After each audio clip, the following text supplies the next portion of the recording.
કરવાની ક્યાં જરૂર હોય? આમ કરીને નોટો બનાવી ન દઈ આવે જે લેવું હોય લઈ લે. પણ એમ નથી. જ્ઞાન વસ્તુ અલગ છે. જ્ઞાન ખાલી આટલું જ છે, સમજવાનું ખાલી આટલું જ છે. એટલે કબીર સાહેબ આમ કરીને બેઠા છે, સહજાનંદ ભગવાન આમ કરીને બેઠા છે, બસ આટલું જ સમજવાનું છે. તો જ્ઞાન શું છે? કે પોતે પોતાને ઓળખી જાય એ જ્ઞાન છે. એને આત્મજ્ઞાન કહેવાય. આત્મજ્ઞાન એને કહેવાય કે જે પોતે પોતાને ઓળખી જાય, અને પોતે પોતાને ઓળખી જાય અને બધો ભટકાર મટી જાય.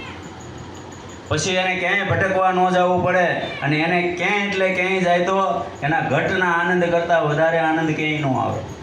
કારણ કે આ તો જેને અખંડ આનંદ પ્રગટ થયો છે એની વાતો છે. અખંડ આનંદમાં જે રમે છે એને તો આ બધા આનંદ તો તુસ્ત લાગે. કારણ કે એ આનંદ છે એને 1 કરોડમાં ભાગનો આનંદ એ બીજે ક્યાંય નથી.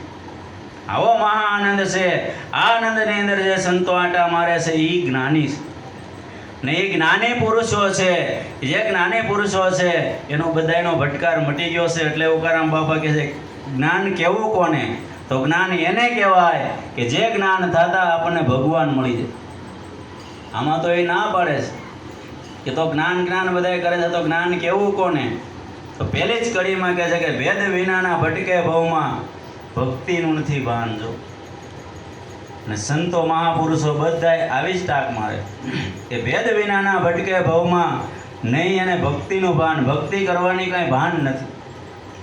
અને એ જ સંતો બધાએ કહે છે ને કે ભાઈ ભેદ વગરના ભટકે આ ભવમાં. ઉકારામ બાપાએ કીધું એમ જ દાદા રામદેવજીએ કીધું કે ભક્તિ કરો તો હરજી તમે અગમ ભેદ જાણો. હું કહું એમ તમે હાલો, એ વચનમાં હાલો. જૂનો ધર્મ નિજાર આદિ અનાદિનો, એમાં તમે પછી મરજીવા થઈને મારો. કે ભેદની જ વાત કરે છે તો ભક્તિનો ભેદ આપણા સદગુરુએ શબ્દ આપ્યો છે, એ શબ્દની અંદર પીડ્યો. જે આ શબ્દને યથાર્થ સમજી ગયા એનું કામ થઈ ગયું. એટલે ગંગા સતીએ કીધું વસન વિવેકી જે નરને નારી પાનબાય, બ્રહ્માદિક લાગે જેને પાય, યથાર્થ વસનની શાન જેણે જાણી પછી એને કરવું પડે નહીં બીજું કાંઈ. જેમ છે એમ જે સત્ય વસન આપણને આપણા સદગુરુએ બાપા સમજાવ્યું છે એ વસનની શાન. એટલે એ વસન હું કહેવા માગે છે આ ગુરુની શાન જ સમજવાની.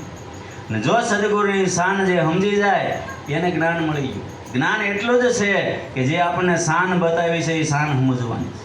અને એ શાન સમજી ગયા એનું કામ થઈ ગયું. ને એ શાન સમજાવતા દાદા રામદેવજી અરજી પાઠીને હું કહીશ